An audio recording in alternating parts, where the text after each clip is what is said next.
it's nighttime now. A few days has passed. I put on the lip, and I got some goodies from a good pal of mine for the CRX, because it's been overheating little by little, but only when I, gas it. But that mainly was it.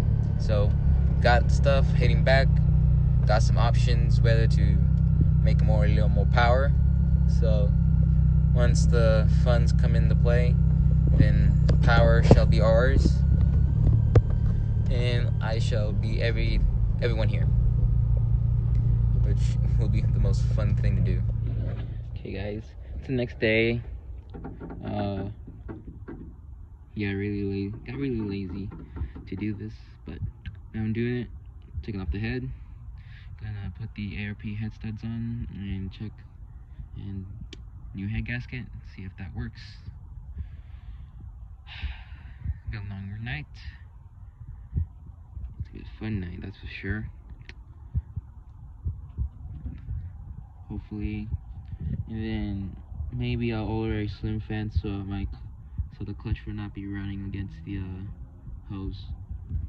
And then that's mostly it to do right now. So I'll come back when I have mostly a report. Okay, now things have not gone as planned, so I took the head off.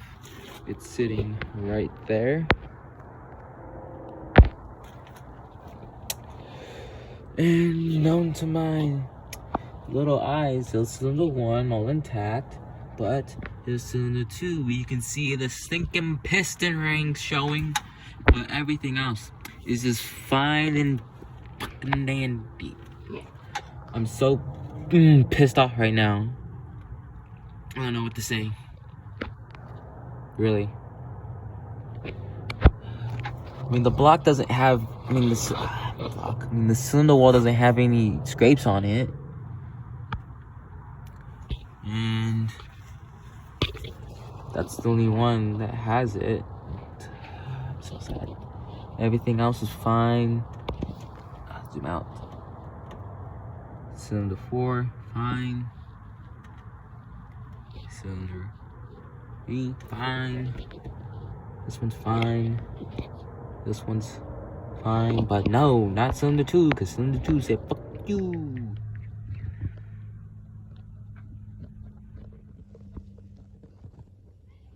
So it's the next day. So I have started taking out almost all the fluids. Took the the transmission fluid out because it had a 300-mile braking period. So changing that out so that all the shavings and stuff can get out of there. And then drain the oil. I don't know if you guys can see in there. There's I don't know what there is, but some stuff down there that needs to be cleaned out. Hopefully I can get like a pick or something and then just clean it out. And then just scrub it up the head. Make sure it get a straight edge. Make sure it's flat enough to where when I put the feeler gauge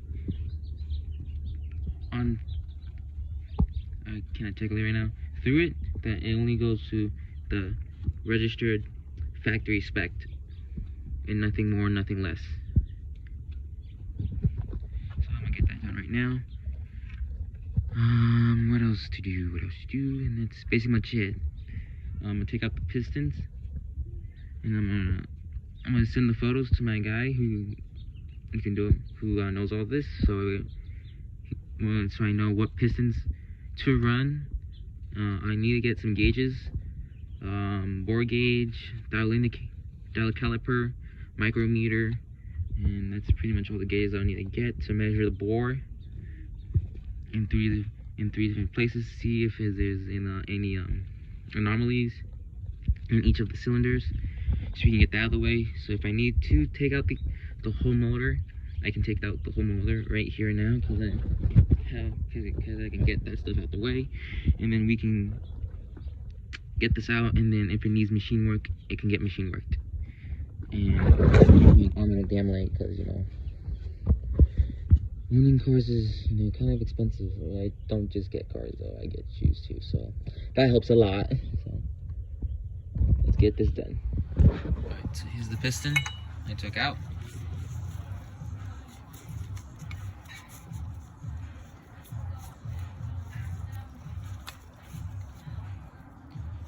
stamped, on the other side it's stamped as well. See, stamped right there. And then on the rod itself, you already know what the head looks like. Okay, now we lost a lot of daylight. You know, I like to take my sweet time with this stuff, but here we go. We got the piston out. So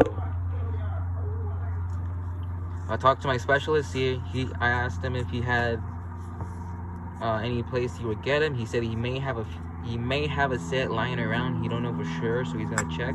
Call me in tomorrow and see if he has these pistons. The regular Type R pistons, from what he said, nothing special about them. If he doesn't have them, I'll go through him. And there's a place up in Rancho that sells Honda parts. It's called Swap Shop Racing. I have a little decal right there in the hood, in the window. So I think these are regular 81.5 mil.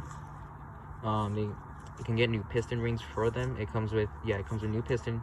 If I do get it from the swap shop, it comes with new piston rings, piston itself, the pin, and then that's pretty much it we can get.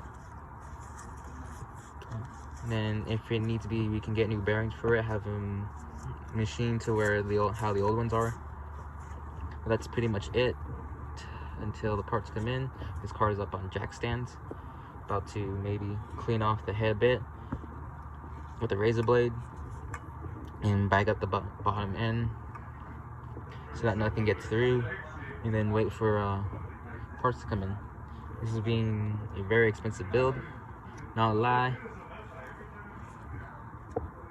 And starting off in the second year of college with barely any money and just throwing it in this car, you gotta love it.